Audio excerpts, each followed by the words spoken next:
and I'm actually going to share my screen with you now, is we're going to be looking at, as it says there, ABCD and Organisational Mapping. So I'm going to talk us through about a 20-minute presentation, and then we'll open it up for questions at the end. So yeah, if you do have a question, either hold it to the end or put it in the chat for Zoom if that makes sense. Do you have the slide up there yet? Because we've still just got the promo. Oh yeah, no, that's it. That's the first slide. Okay, cool. So, oh, why isn't it moving? Slides, there we go. So has that moved now, Dee? You've got a different slide? Yeah, yep, fantastic. Yes, sorry, yes. So firstly, I'm not going to go right into a big asset-based community development or community-led development teach, but just to sort of, you know, point out that ABCD, and you'll hear it called, you know, whether it's asset-based community-led development, asset-based community-driven development, or just asset-based community development. Basically, it's all the same thing. So, and it's about providing some, you know, some really practical tools and processes and principles that actually support communities to help themselves, to discover what's actually in their communities and to mobilise around community strengths.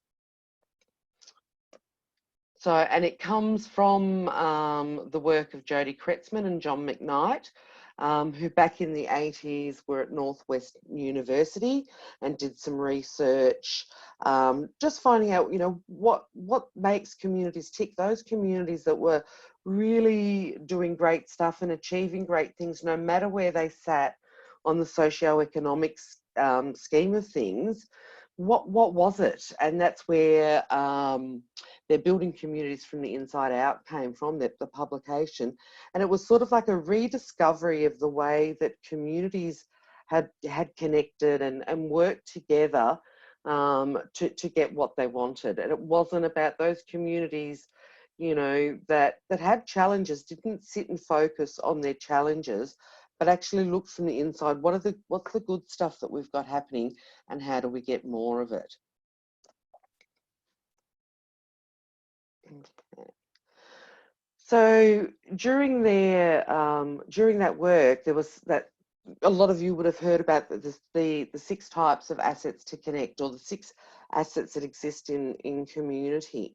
So we have those the skills, talents, and passions of individuals. We have community groups and networks, which in the US literature are called associations.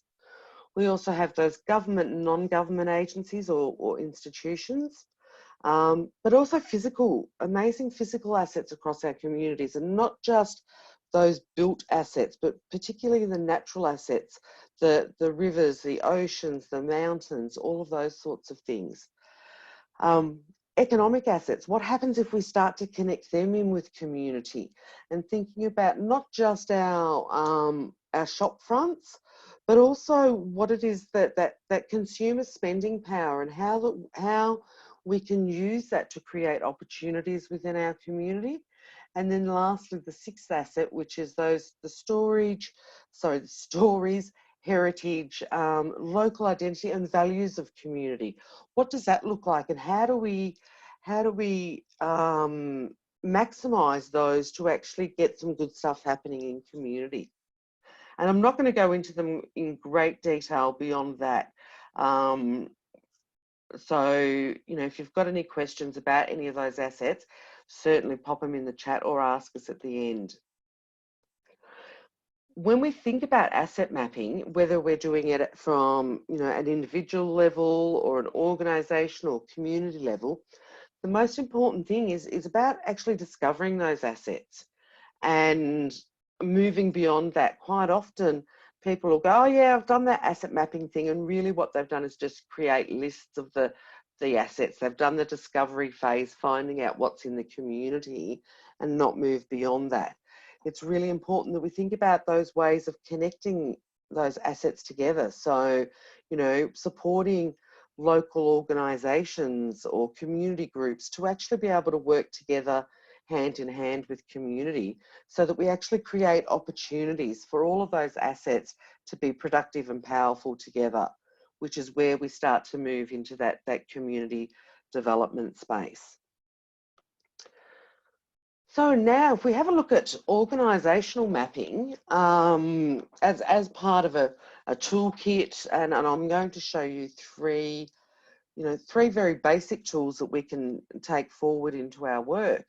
But as an organisation, whether you're you know, a local community group, whether you're a local authority, a business, whatever it is, there is still a part that you can play in community development. So one of the things I ask organisations when I'm working with them is these few questions that we have up on the slide. You know, what are the organisations that you know? Who are the organisations that you don't know? And sometimes I get eyebrows raised at that and go, well, if we don't know them, then how, like, you know, we don't know them. But it's like, you might know that they're in your space or they're in your community, whatever that might be, but you've never actually had a conversation with them. You don't know them on a relational level. Finding out what other organisations are doing in our community, or what we've been talking about. You know, what have those organisations been talking about for a long time, but they've not done? Where are those opportunities there? And then for me, it's that question of what might they do if we asked them? You know, what change is possible?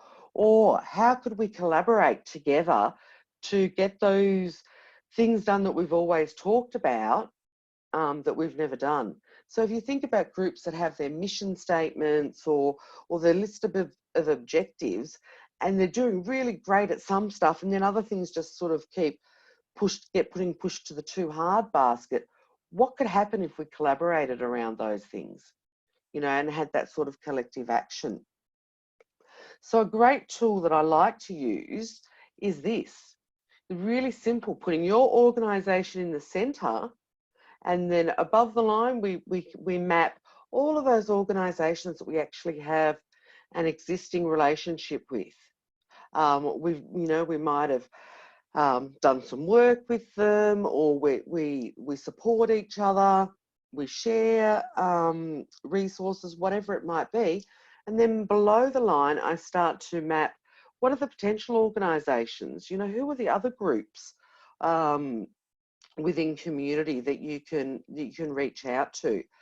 And, you know, some of them might be businesses, others might be like your local football club or the local school and things like that. So starting to map where there's potential and starting to have conversations with those people below the line so that we can move them above the line, but also thinking about how do we bring all of those groups, all of those connections that we have across the community, you know, across our communities, how do we bring them all together in some sort of collective action so that we can, you know, support each other to move forward and to act, whatever the community priorities are.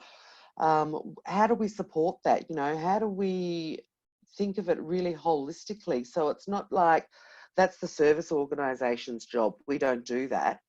But, you know, how are we all in this together? So that's just such a really, really simple tool that you can use. The other one I like to look at is actually thinking about our own organisation. So how do we connect our organisation's assets to the community or to, you know, what's happening in the community so that we can strengthen, whether it's projects or community action.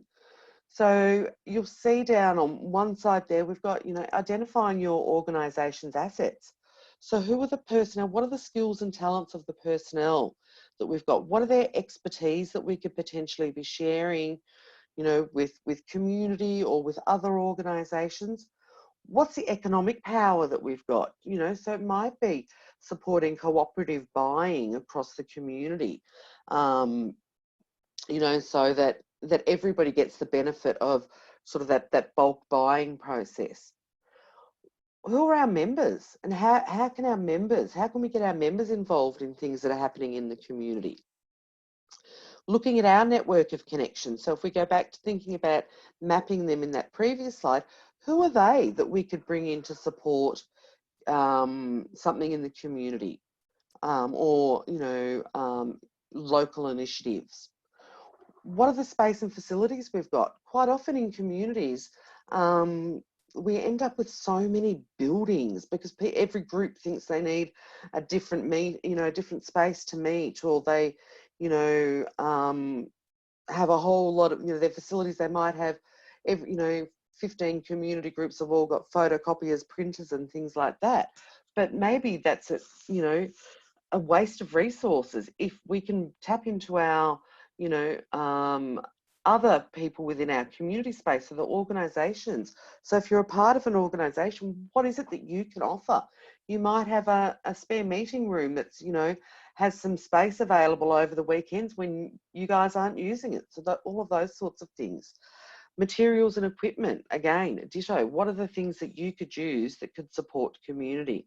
Even opening up the use of your printers or Wi-Fi or whatever. You might be able to say to groups, actually, we can print, some promotional material and things like that for you.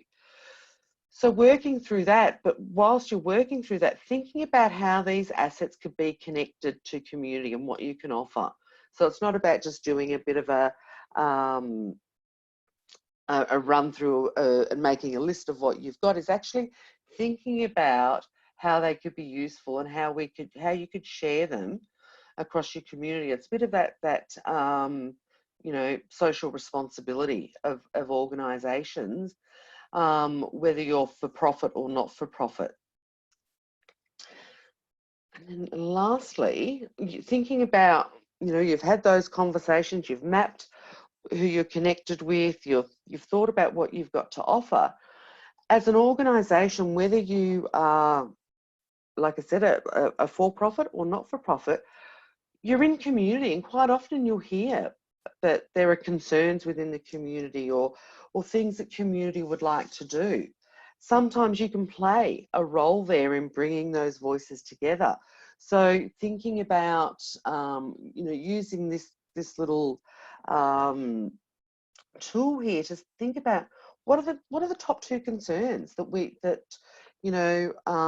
have been identified or you've identified in the community, and thinking about then tapping into all of the resources that I know as an organizer. Oops, sorry. No, I've got to try and work out how to go backwards. Sorry. Previous. What are the local groups? What are the local organisations, businesses that we could bring together, identifying key leaders across the community, and then creating a space, that middle space for those people to come together and connect and help address those concerns. So have that collective wisdom at the table so that we can say, okay, what have we got that can help us identify those concerns? We can't sit here and wait for the knight in shining armour to come and solve all our problems. We actually have the skills and abilities here at the table within our community to help address those concerns. And it may not be concerns, it might be opportunities. There might be opportunities that have been identified in the community and it's sort of stalled. So being this connector in community doesn't mean you have to be a paid council employee or a community development professional.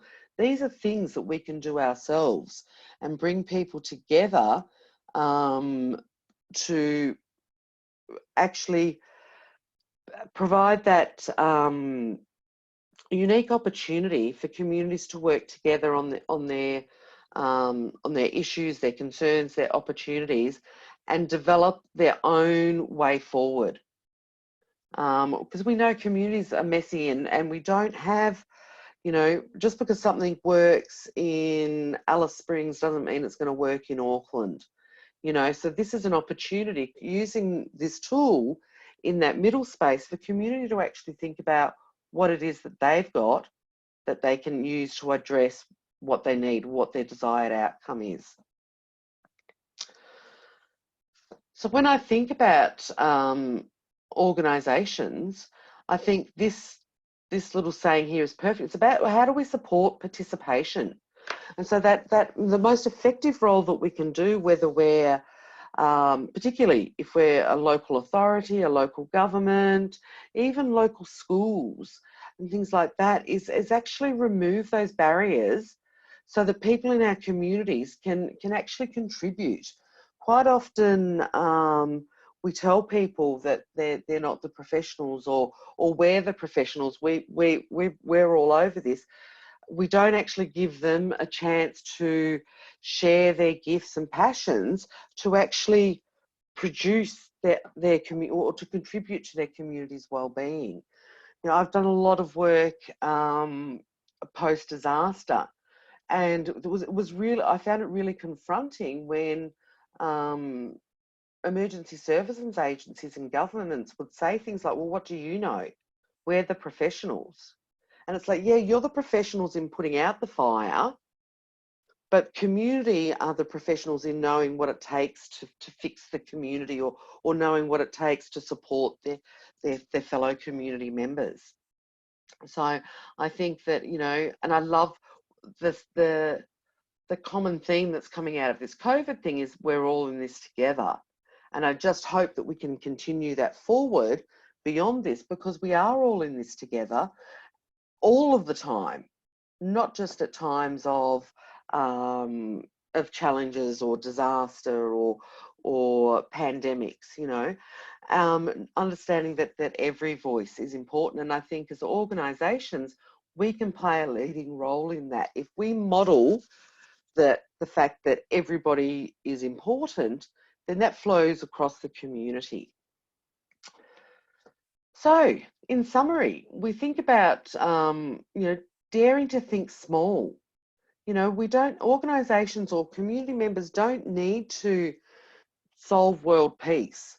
You know, if we think small, what are the smallest thing we can do today that'll have the biggest impact? And celebrating those small steps, and actually starting anywhere leads everywhere. So just going out and starting that conversation with somebody, you know, and at the moment it might be a phone conversation, and you know, to start to get the ball rolling, finding out where the passion is with it, people within your organisation or people in your broader community. So and I've just put that little thing there just to say that we're doing this every